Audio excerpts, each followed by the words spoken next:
Bon, ça y est, vous avez tous vu le live action One Piece, on peut enfin en parler. Pourquoi ce live action, il marche? Pourquoi ça fonctionne? Pourquoi il y a d'autres live action qui sont complètement foirés? Et pourquoi celui-ci, il est bien?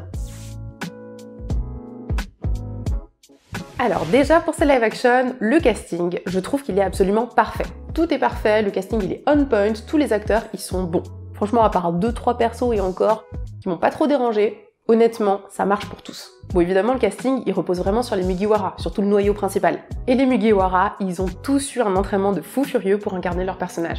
L'acteur de Sanji, il s'entraînait 8 à 10 heures par jour pour pouvoir maîtriser justement tous ses coups de pied, tout son entraînement sportif en fait.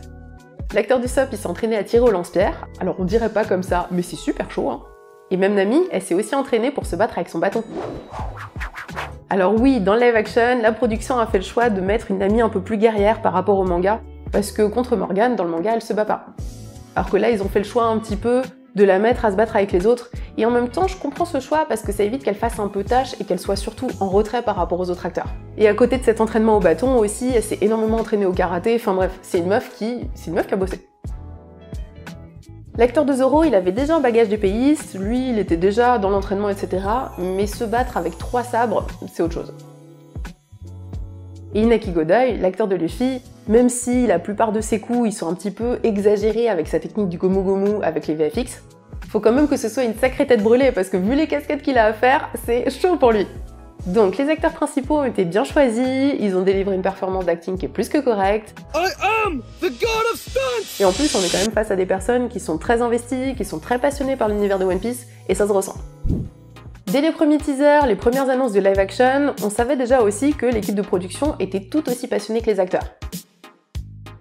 Évidemment, il y avait un enjeu de fou sur cette adaptation, et je sais pas si c'était vraiment spécifiquement pour rassurer les fans, mais ils en ont tartiné des couches les gars à dire qu'ils étaient hyper fans de One Piece. Oui, on est très fans de One Piece, avec le gros t-shirt One Piece, tu sais. Et c'est vrai que le producteur, dans une interview, il a expliqué qu'il avait adoré ce qui avait été fait dans le manga et ce qui avait été adapté en animé, parce qu'il s'est aussi intéressé à l'animé. Mais évidemment qu'il a conscience que quand on passe sur un médium réel, tu peux pas faire la même chose, et qu'il y a des choix à faire. Détail assez technique, c'est que le producteur aime spécifiquement les gros plans que t'as dans le manga, tu sais quand les gars ils utilisent le haki des rois et que t'as un gros plan juste sur l'œil, tu vois, genre la case de manga juste sur l'œil. Des plans qui sont spécifiques au genre du manga. Et pour reproduire justement cette même vibe avec les gros plans sur les yeux ou sur les portraits des personnages, ils ont utilisé un tout nouvel objectif qu'ils n'avaient pas utilisé auparavant, justement pour pouvoir avoir cette espèce de semi-fisheye un petit peu déformé. C'est pour ça qu'on a autant de gros plans sur les personnages dans la série. Que ce soit Zoro quand il est attaché sur sa croix par Morgane, ou alors même le petit Zoro là dans son flashback, tous les acteurs, ils ont été filmés d'ultra près. Et il y a un autre truc que j'ai vu dans une interview du producteur, que je vous mets en description, qui m'a vraiment permis de comprendre pourquoi cette adaptation, elle marche. Pourquoi cette adaptation, elle fonctionne, au-delà du fait que ils ont réussi à recréer cette esthétique qui est très belle et très fidèle au manga. Et puis aussi, accessoirement, ça m'a permis de comprendre pourquoi les autres adaptations, elles marchaient pas. Le public doit tomber amoureux des personnages. On doit s'attacher à eux, on doit pouvoir s'identifier, mais vraiment, on doit pouvoir ressentir des émotions pour les personnages qu'on voit à l'écran. Et ça se fait quand tu vois les personnages rire, pleurer, ressentir des émotions, faire leur petite vie quotidienne, tu vois. Et ça, pour le coup, avec One Piece, il y avait déjà un bon matériau de base, parce que Oda le fait déjà avec tous les flashbacks, toute la narration. Il y avait juste à reprendre ça et à réussir vraiment à l'adapter correctement. Dans d'autres live action, j'ai un peu l'impression, et dites-moi ce que vous en pensez, mais j'ai l'impression qu'il y a moins de place pour ce développement humain et personnel. Parce que oui, on essaye de copier une œuvre, on essaye de faire des grosses bastons sa mère, mais le problème c'est que du coup, si tu vois juste des gars et que tu t'attaches pas à eux, au final, tu vois juste des super gros combats sa mère. Bon, on va parler des costumes, parce que les costumes, il y a des trucs à dire, et vous, ça vous a fait parler aussi. D'ailleurs, on a fait quelques shorts à ce sujet, ça nous a permis un petit peu de prendre la température, et de voir un petit peu qu'il y a certaines questions qui ressortent plus que d'autres. Les claquettes de Luffy, le nez d'Arlong, pourquoi ils ont fait ces choix-là, je vais tout vous dire. Globalement, au niveau des costumes, au niveau de l'aspect, des Mugiwara surtout, la chef costumière, elle est restée fidèle au manga. De toute façon, elle n'avait pas le choix. Elle n'aurait pas pu partir en freestyle, parce que les gens, ils auraient fait « Eh, c'est quoi ça ?»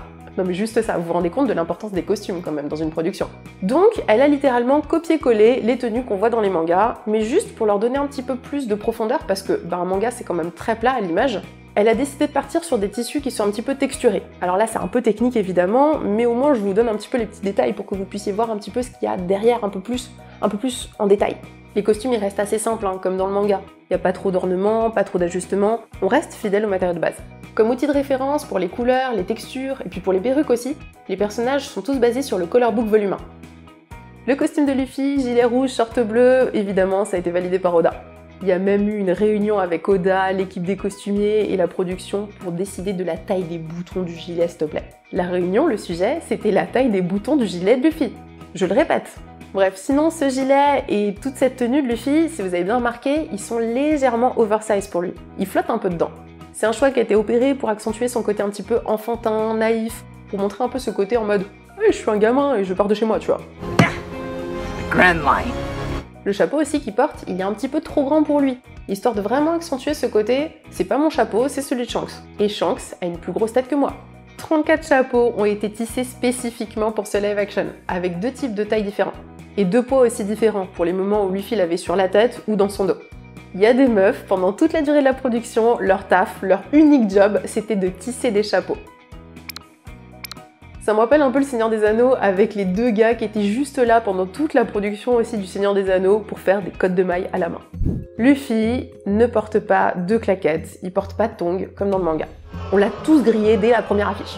Les gens ils étaient en mode « Oh mon dieu, les chaussures de Luffy, qu'est-ce que vous lui avez fait? Rendez-lui ses claquettes !» La raison évidente, c'est pour des questions de sécurité. Évidemment, des chaussures fermées, ça protège bien mieux le pied que des claquettes ouvertes. Faut voir quand même que l'acteur, il fait en partie ses cascades et il est projeté dans les airs, et même le cascadeur, il va pas se mettre en danger juste pour ça.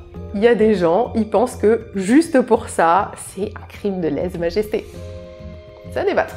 Pour moi, honnêtement, les claquettes, je m'en fous. Très clairement, vive la sécurité pour les acteurs, mais surtout, c'est pas le truc que tu vas voir tout le temps, tu vas pas te focus sur les pieds d'un acteur. Sauf si tu aimes beaucoup les pieds.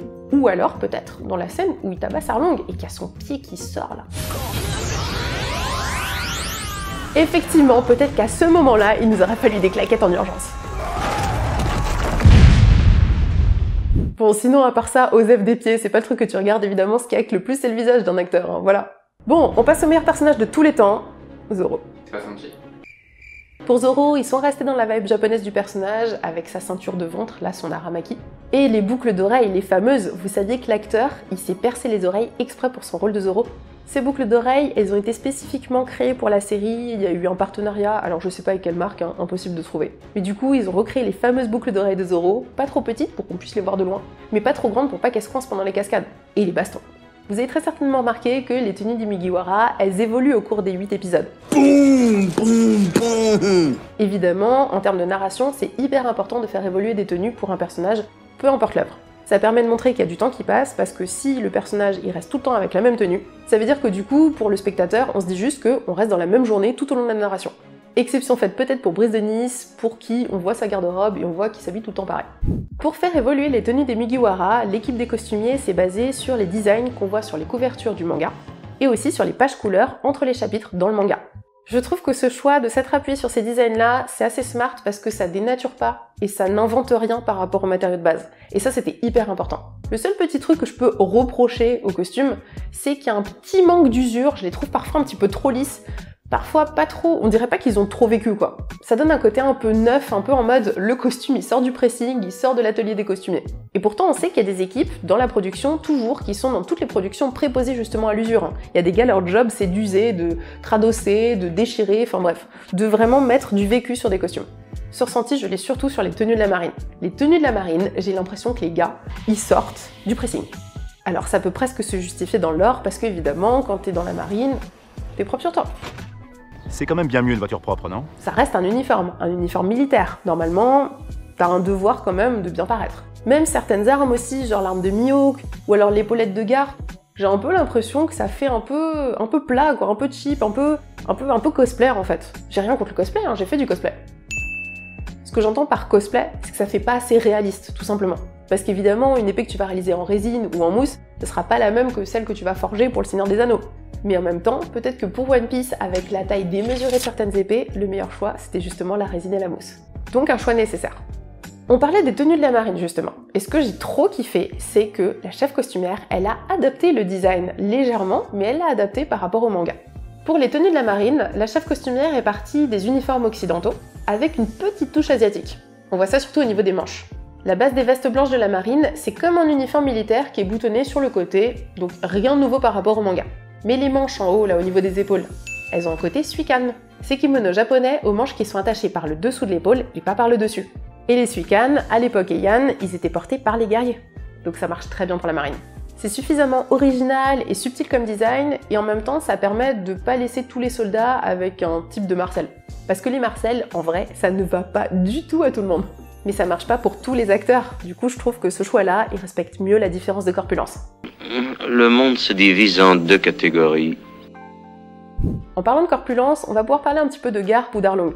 Dans certains commentaires que je voyais sous nos shorts, il y a des gens qui pensaient que Arlong il était pas assez massif. Et c'est normal parce que Arlong dans la réalité, c'est pas le Arlong du manga qui est oméga stock sa mère. Mais c'est vrai que je trouve que au global, parfois il y a certaines corpulences qui manquent un petit peu d'épaule, comme Garp par exemple. Et je pense que ça aurait pu être juste un tout petit peu compensé, on aurait pu améliorer, pas transformer, mais juste améliorer un petit peu les silhouettes, avec des épaulettes. C'est un petit truc en mousse que tu mets au niveau des épaules, et puis tu sais, ça te permet un petit peu d'avoir un côté un peu plus carré, quoi. Un truc invisible, sous les vêtements, tu sais, tu mets juste ça au niveau du costume, enfin, surtout d'autant plus si Garp il porte un costume ultra bien taillé, tu vois. Par contre, il y a un perso que j'ai surkiffé, et pour lequel, mais au niveau de la tenue, ça lui va trop bien, c'est juste Baggy. Baggy, il est merveilleux. Keep my star from shining too bright. Déjà, sa performance d'acting, on est d'accord pour dire qu'elle a dynamisé toute la série. Et le fait aussi de l'avoir mis à Arlong Park, ça a bien aidé à dynamiser tout cet arc aussi. J'ai bien aimé personnellement ce choix-là.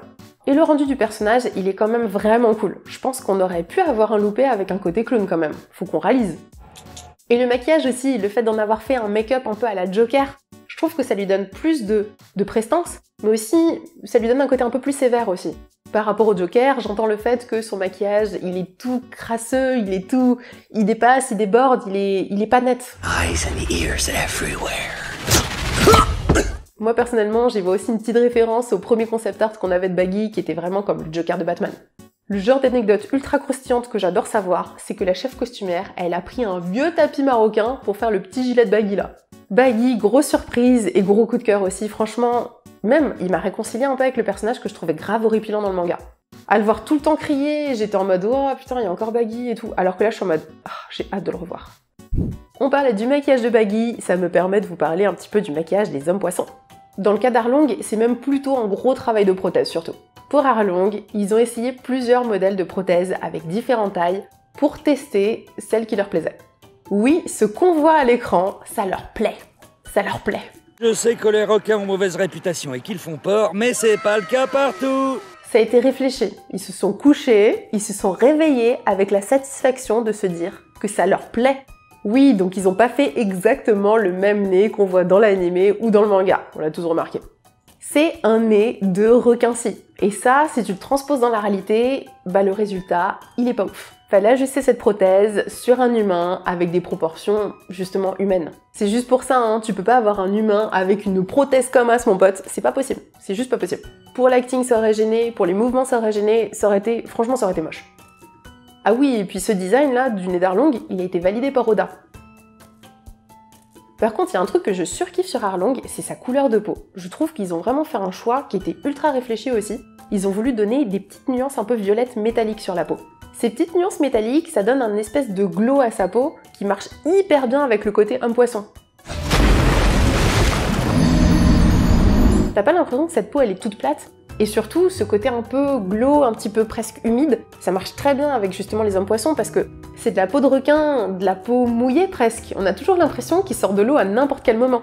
Pour Smack, c'est énorme comment ils se sont adaptés parce qu'ils sont partis de sa prothèse de bouche. Smack, dans son design, le plus impressionnant, c'est la taille de sa bouche. Donc ils ont collé une prothèse de bouche directement sur l'acteur, mais sans le reste, juste la prothèse de bouche. Ils se sont claqué une barre de ouf parce que le mec il était comme ça en mode dogface. Et ensuite, ils sont partis de cette base pour créer tout le reste du design de sa prothèse faciale. C'est toujours une question de proportion, parce que ces personnages-là, ils n'ont pas été créés en effets spéciaux, c'est vraiment des prothèses, et c'était ça vraiment le plus gros défi. Les hommes poissons, quel aspect ils allaient avoir dans la réalité, à partir d'un manga. Pour le nez d'Usopp, il y a eu moult discussions.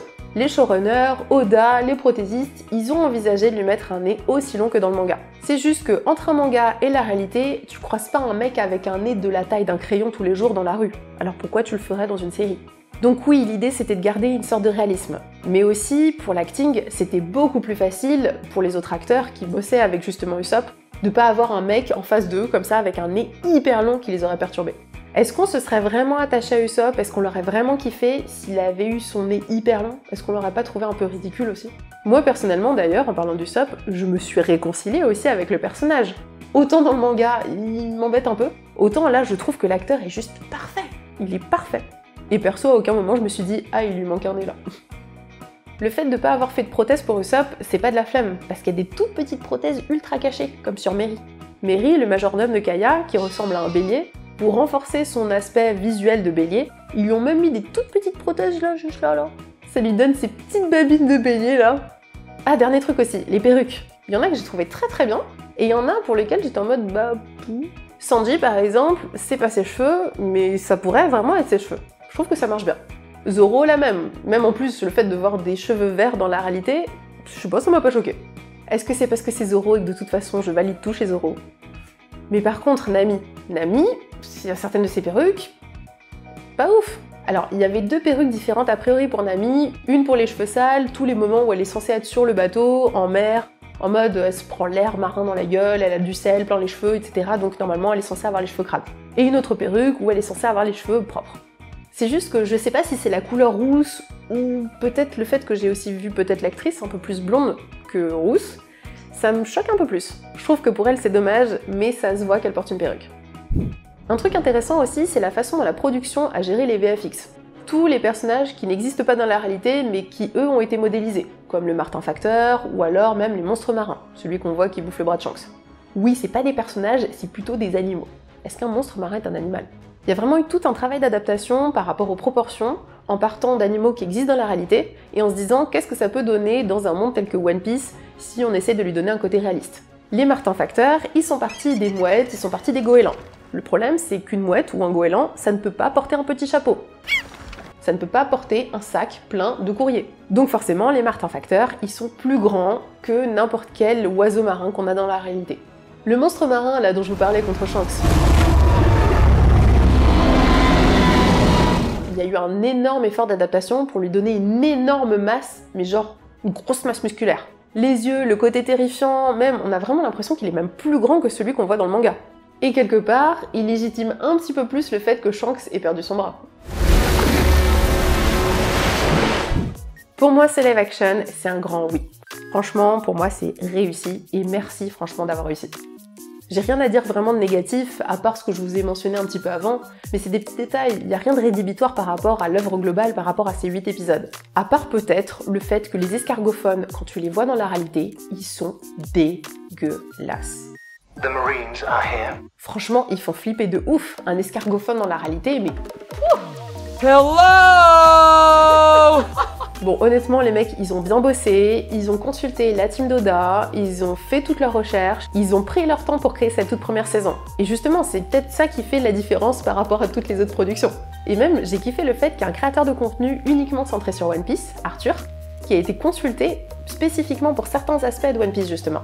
Alors Arthur a pas expliqué ce sur quoi spécifiquement on l'a consulté, mais l'équipe est allée le voir en lui disant « Toi, tu connais tout le lore, tu connais tous les détails de One Piece, s'il te plaît, viens nous aider. » C'est un youtubeur anglophone qui était présent pendant la rêverie avec le Mont Corvo. Trop sympa le mec. Petite crème. Mais quand tu vois qu'il y a une production qui va aller chercher des personnes qui ont vraiment une connaissance ultra spécialisée, bah putain, ça fait plaisir. Tu te rends compte qu'en vrai, au-delà du fait qu'ils disent qu'ils respectent le matériau de base, bah ils le respectent vraiment. Les 8 épisodes, ils sont passés mais tout seuls pour nous. On les a mais juste one shot. Where's my face? Et l'annonce est tombée, c'est officiel, il va y avoir une saison 2 avec l'arrivée de Chopper. J'ai grande hâte de voir comment ils vont créer Chopper. Est-ce qu'ils vont le créer plutôt à la Grogu dans Mandalorian? Ou alors, le choix le plus logique, ce serait peut-être qu'ils le fassent à la détective Pikachu en animation. Parce que, bah, il va parler Chopper.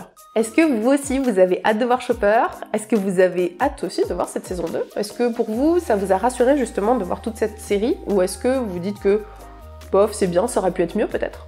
Bon, d'ici là, de toute façon, on a le temps d'en parler, donc déchaînez-vous dans les commentaires. J'ai hâte de lire ça, et à la prochaine.